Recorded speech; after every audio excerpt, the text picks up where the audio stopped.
और भारतीय शिक्षा बोर्ड से पढ़ करके ऐसे बच्चे तैयार होंगे जो किसी भी भ्रम में, भेद में, बुद्धि में, किसी भी प्रकार से जो एक विघटनकारी सोच चल रही है शिक्षा में, उससे दूर रहेंगे। नहीं तो आजकल बहुत सारे ऐसे बच्चे जो दुराचारी, व्यभिचारी, नशेड़ी तैयार हो जाते हैं। क्यों? वो शिक्षा और संस्कार, वो मूल्य शिक्षा में उनका क्षरण हो गया था। भारतीय शिक्षा बोर्ड के माध्यम से अब शिक्षा के क्षेत्र में जो किसी भी प्रकार से पतन हुआ था, अब नव उत्थान और नव सृजन होगा।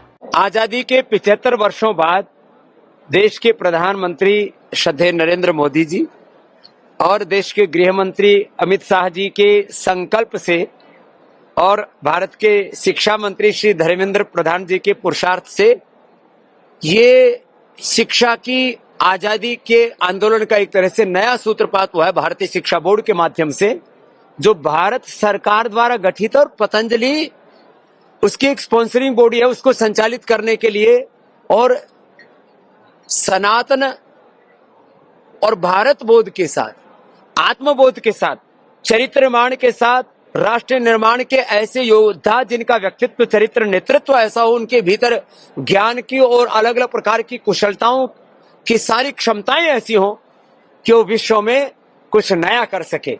तो ऐसे बच्चे जिस भारतीय शिक्षा बोर्ड के माध्यम से तैयार होंगे, वो भारतीय शिक्षा बोर्ड एक राष्ट्रीय शिक्षा बोर्ड है। उसके साथ आज हमारे अनिल शर्मा जी जो यहाँ पर शिक्षा के क्षेत्र के सबसे बड़े योद्धा हैं, इन्होंने 2200 से ज्यादा स्कूलों को आमंत्रित किया और हम आश्वस्त हैं कि हम 2000 से ज्यादा स्कूलों को तो पहले ही चरण में यहाँ जोड़ देंगे और उसके बाद ये सिलसिला आगे बढ़ता रहेगा और भारतीय शिक्षा बोर्ड से पढ़ करके ऐसे बच्चे तैयार होंगे जो किसी भी भ्रम में, भेद में, बुद्धि में, किसी भी प्रकार से जो एक विघटनकारी सोच चल रही है शिक्षा में, उससे दूर रहेंगे। नहीं तो आजकल हो क्या रहा है, स्कूलों से, कॉलेजों से, यूनिवर्सिटियों से पढ़े लिखे बेरोजगार बहुत सारे ऐसे बच्चे जो दुराचारी, व्यभिचारी, नशेड़ी तैयार हो जाते हैं। क्यों? वो शिक्षा और संस्कार, वो मूल्य शिक्षा में उनका क्षरण हो गया था। भारतीय शिक्षा बोर्ड के माध्यम से अब शिक्षा के क्षेत्र में जो किसी भी प्रकार से पतन हुआ था, अब नव उत्थान और नव सृजन होगा। जहाँ तक शिक्षा की बात की जाए, आपने बताया कि पहले अकबर महान को बताया जाता, महाराणा प्रताप को महान नहीं बताया, क्या करें?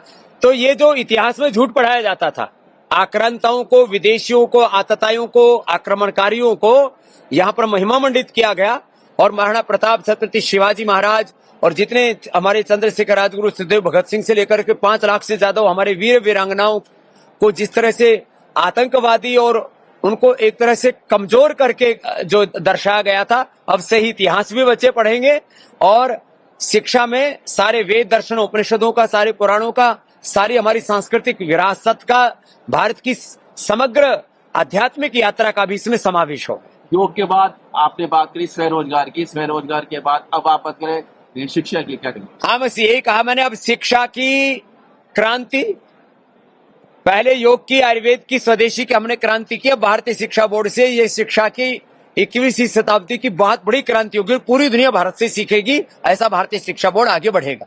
महाकुंभ में चल रहा है, इसके बारे में क्या सोचते हैं? ये सनातन का गर्व महाकुंभ पर्व है और इसमें जो पुरुषार्थ हमारे श्रद्धेय योगी जी ने किया, देश के हमारे परम श्रद्धेय प्रधानमंत्री जी ने जो एक दृष्टि के साथ सनातन को गौरव दिया है। अभी तक भारत में जो भी मुख्यमंत्री या प्रधानमंत्री हुए, वो अपने आप को सनातनी हिंदू कहने में गौरव अनुभव नहीं करते थे।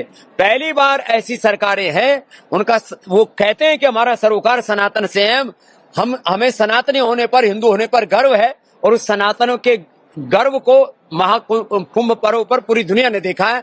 ये पूरी दुनिया का सबसे बड़ा आयोजन है, सफलतापूर्वक संपन्न हुआ है। कुछ जरूर उसमें बाधाएं आई, ये नहीं आनी चाहिए थी, लेकिन इतनी बड़ी भीड़ होने पर जो बीच में हादसा भी हुआ, उसको तुरंत नियंत्रित भी करके अभी भी वो प्रवाह बहुत अच्छे से आगे बढ़ रहा है। 18 जनों की मौत भी हुई है कल दिल्ली में। आपको अब देखो, मैं राजनीतिक टिप्पणियां तो नहीं करना चाहता। किसी भी स्तर पर, किसी भी मंत्रालय के माध्यम से, किसी भी कोई भी तंत्र देश में चल रहा है, रेलवे से लेकर के कोई भी ट्रांसपोर्टेशन, कहीं पर भी कोई भी दुर्घटना होती है, किसी के परिवार के सदस्य की मृत्यु होती है, वह अपूर्णीय क्षति होती है और उस दुख को, दर्द को कोई भुला नहीं सकता। और जिनकी मौत होगी उनको कोई लौटा नहीं सकता है।